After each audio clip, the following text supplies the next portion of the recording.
BOC worker federation of India के तहत श्रम सेवा एवं रोजगार मंत्रालय भारत सरकार के द्वारा प्रधानमंत्री मानधन का आयोजन किया गया, जो कि प्रगतिशील प्रदेश महासचिव अशोक यादव जी के निवास पर रखा गया। देखें ये पूरी रिपोर्ट। आपका परिचय? मेरा नाम चंद्रदेव है जी। मैं कल्याण आयुक्त श्रम मंत्रालय भारत सरकार, मेरी पोस्टिंग इलाहाबाद सिविल लाइन केंद्रीय सदन में है और मैं अनऑर्गेनाइज्ड लेबर और ईडी वर्कर्स के लिए कल्याणकारी योजनाओं का क्रियान्वयन करता हूँ गवर्नमेंट के। अच्छा, आज आप कहाँ पे उपस्थित हैं? आज मैं कानपुर के सर्वोदय नगर में एक मीटिंग अटेंड करने आया था और उसके साथ में प्रधानमंत्री श्रम योगी मानधन योजना के तहत एक जो है पब्लिक गैदरिंग को एड्रेस कर रहा हूँ। प्रधानमंत्री एवं रोजगार जो मंत्रालय जो एक योजना है, इसका पूरा आप मतलब क्या लोगों को कैसे बताएंगे? क्या है इसका जो बीच का जो पीछे है जो उसका निवारण बताइए।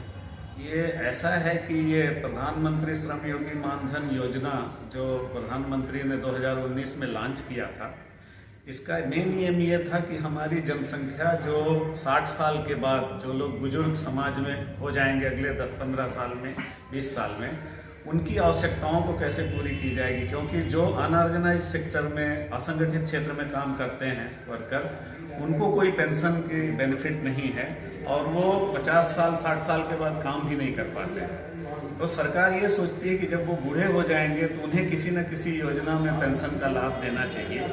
इसको ध्यान में रखते हुए, जिससे उनकी बुजुर्गी में कुछ सिक्योरिटी हो जाए मिनिमम पेंशन का, ये प्रधानमंत्री श्रम योगी मानधन योजना लॉन्च की गई है। और इसमें जो है कोई भी व्यक्ति जो 18 साल से 40 साल के बीच का है वो ज्वाइन कर सकता है। और जब वो ज्वाइन करेगा तो उसके लिए उसको जो है जन सेवा केंद्र जाना पड़ेगा। जन सेवा केंद्र पे आधार कार्ड, मोबाइल नंबर और बैंक खाता नंबर लेकर के जाना पड़ेगा। जब ज्वाइन करेंगे तो वहीं से वो उनके जो है उसमें कंट्रीब्यूशन शुरू हो जाएगा और उनको वो कंट्रीब्यूशन 60 साल की उम्र तक देना पड़ेगा। जैसे 18 साल के हैं तो 42 साल तक, और अगर 40 साल का है तो 20 साल के लिए, मतलब 60 साल, और 60 साल के बाद 3000 रुपये का पेंशन शुरू होता है। सर, जनता के मन में कभी भी इस तरह के विचार आ जाते हैं कि अभी योजना चल रही है, आगे हो सकता है कि बंद हो जाए, तो जनता को कैसे जागरूक करेंगे आप अपने माध्यम से? आप असीम पद पे हैं। हाँ, जनता के लिए ये दुविधा ना रहे, इसीलिए गवर्नमेंट ने इसमें किसी भी बिचौलिए का प्रोविजन नहीं रखा है। पेंशन रेगुलेटरी अथॉरिटी है life insurance corporation of India, और गवर्नमेंट ऑफ इंडिया उसमें अंशदान देती है, भारत सरकार।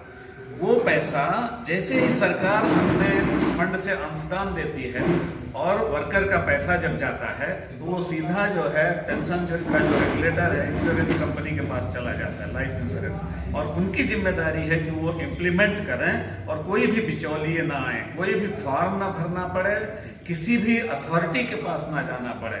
इसमें यह माना जाता था कि जब आप किसी अथॉरिटी के पास जाते हो तो कुछ मिस्टेक कर सकता है, कुछ गलती कर सकता है, परेशान कर सकता है। लेकिन चूंकि इस स्कीम में आधार और बैंक अकाउंट से ज्वाइनिंग है तो इसमें किसी भी बिचौलिए की जरूरत नहीं है और गवर्नमेंट ये गारंटी देती है कि ये स्कीम बंद नहीं होगी, बिकॉज ये पेंशन की स्कीम है और बुजुर्गी में पेंशन सबको सिक्योर्ड होना चाहिए। इसीलिए किसी बिचौलिए के जरूरत ना होने के कारण सरकार ये इंश्योर कर रही है कि इसमें कोई जो है धोखाधड़ी ना होने पाए, कि किसी का पैसा डूब जाए या किसी को पेंशन ना मिले। जैसे कि जो रोजगार मंत्रालय द्वारा जो योजना बनाई गई, ये कितने राज्यों में है, कुछ बताएंगे आप? ये पूरे भारतवर्ष में इम्प्लीमेंट हो रही है, एक राज्य के लिए नहीं है, क्योंकि केंद्र सरकार की ये योजना है और केंद्र सरकार अपने ही फंड से इसमें पैसा देती है। जो हर वर्कर का कंट्रीब्यूशन है वो केंद्र सरकार दे रही है, राज्य सरकार नहीं दे रही है, इसीलिए ये सभी राज्यों में इम्प्लीमेंट हो रहा है। सर, मेरा सवाल ये है कि कुछ कर्मचारी, कुछ ऐसे लोग हैं जो संविदा में काम कर रहे हैं या आउटसोर्सिंग में काम कर रहे हैं किसी विभाग में, तो क्या उन लोगों को इसका लाभ मिलेगा? नहीं, यदि उनको पीएफ और ईएसआईसी में वो लोग कवर्ड हैं तो उन्हें इसमें नहीं लाभ मिलेगा, क्योंकि ये लाभ उन्हीं लोगों को मिल सकता है। डबल पेंशन का फायदा किसी को नहीं मिल सकता है। अब इसमें कुछ एक्सेप्शन होगा, वो मैं नहीं बात करूंगा, लेकिन डबल पेंशन सरकार बोलती है किसी को नहीं मिलेगा। तो सिंगल पेंशन की बात है, तो अगर वो उसमें हैं, संविदा पे भी हैं, तो उन्हें ईएसआईसी और पीएफ की बेनिफिट मिलती है, जो अलग से वो पेंशन योजना है, तो इसलिए उसमें उनको नहीं मिलेगा। लेकिन एक एक्सेप्शन है कि अगर कोई विधवा है और विकलांग है तो उसको इस योजना का लाभ मिलेगा। सर, कानपुर की जनता आपको देख रही है, तो कानपुर की जनता अपनी इस योजना को, इसका लाभ उठाने के लिए, इसको पता करने के लिए कहाँ जाना पड़ेगा उसे? बहुत बढ़िया बात आपने पूछा। इसके लिए एक केंद्र है जो जितने भी राज्य सरकार के श्रमायुक्त हैं, सहायक श्रमायुक्त हैं, उप श्रमायुक्त हैं, उनकी सभी लोगों की जिम्मेदारी है कि ये स्कीम का प्रचार प्रसार करें, उनको प्रोत्साहित करें, उनको ज्वाइन करवाएं, उनकी जो भी कठिनाई हो उसके निवारण के लिए वो बात करें। इंटरमीडिएट सर, आज आप कानपुर के दौरे पर आए, क्या इस तरह का कुछ वाक्य देखने को मिला? क्या जागरूकता कर रहे हैं? नहीं, वाकया तो नहीं मिला, लेकिन मीटिंग में ये बात आई थी कि कुछ लोग जो इस स्कीम में ज्वाइन किए हैं, उन लोगों को ये शंका हो रहा है कि उनका पैसा ये कहाँ जा रहा है, क्योंकि इसका कोई पासबुक नहीं है, तो इसका क्या समाधान है। तो इस पर हम लोग वर्क कर रहे हैं। इसका कोई पासबुक नहीं मिलता है, ये बात सही है। और पासबुक ना मिलने के कारण कभी कभी लोगों के मन में ये धारणा आता है कि हमारा पैसा कहाँ चला जा रहा है। लेकिन जो पेंशन अकाउंट है, एक कार्ड मिलता है, उस अकाउंट से जब चाहें तो आप अपने अकाउंट का स्टेटस पता कर सकते हैं, कितना पैसा गया है, कितना उसका कॉर्पस गया, क्या वैल्यू है, सारी चीजें। जैसे कि हमारा सवाल अशोक सर से होगा, जैसे कि सर आज आपके समक्ष श्रम एवं रोजगार मंत्रालय द्वारा जो एक योजना लागू की जा रही है, तो इसमें आपका क्या उद्देश्य है? जनता को कितना इसका मतलब बेनिफिट हो सकता है? नहीं, ये तो हमारे कल्याण आयुक्त साहब ने हम लोगों को बहुत ब्रीफ से बताया भी है, और सही मायने में कि जो सरकार की योजनाएं होती हैं वो इम्प्लीमेंटेशन उनका पूरी तरह से नहीं हो पाता है।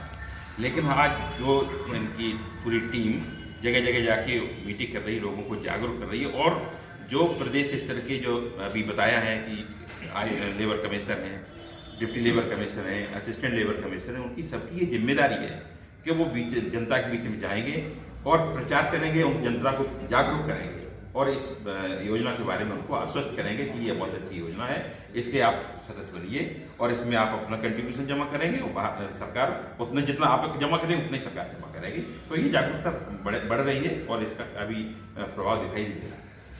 इसका लगभग जनता को मिनिमम अमाउंट अगर जो चालू करना चाहे तो मिनिमम अमाउंट वो क्या मतलब दे के कर सकती है कुछ?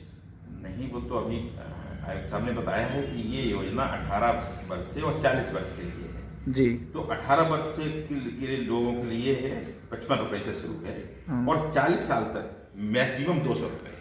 जिस तरह से एज आगे बढ़ने वाले रजिस्ट्रेशन कराएंगे उसी तरह से उनकी वैल्यू पैसा बढ़ता जाएगा और जितना पैसा आप जमा करेंगे उतना ही पैसा भारत सरकार की तरफ से। तो ये योजना मंथली है या फिर वीकली? बिल्कुल मंथली योजना 55 रुपए के हिसाब से वो अपने बाकी के समय तक जमा कर सकते हैं। 55 रुपया ही पर मंथ कटेगा। एक बार जैसे जिस एज में वो ज्वाइन किया वो फिक्स हो जाता है, तो 55 रुपया से शुरू होगा तो 55 रुपया ही लाइफ लॉन्ग रहेगा 60 साल की उम्र तक।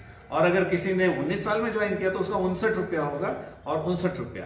एक चीज बहुत जरूरी है बताना कि जब आप जन सेवा केंद्र जाएंगे तो पहला जो किस्त है वो कैश देना पड़ता है। इसमें कंफ्यूजन मत कीजिएगा, क्योंकि जब पहले कैश दे देंगे तब पेंशन स्कीम आप ज्वाइन करेंगे तो वो जो जन सेवा केंद्र वाला है उसको आपको कैश देना पड़ेगा। दूसरी किस्त के लिए स्टैंडिंग इंस्ट्रक्शन अकाउंट में हो जाता है, उसके बाद ऑटोमेटिकली वो जो खाता धारक है या जो भी जो है पेंशनरी है उसके अकाउंट से कटेगा।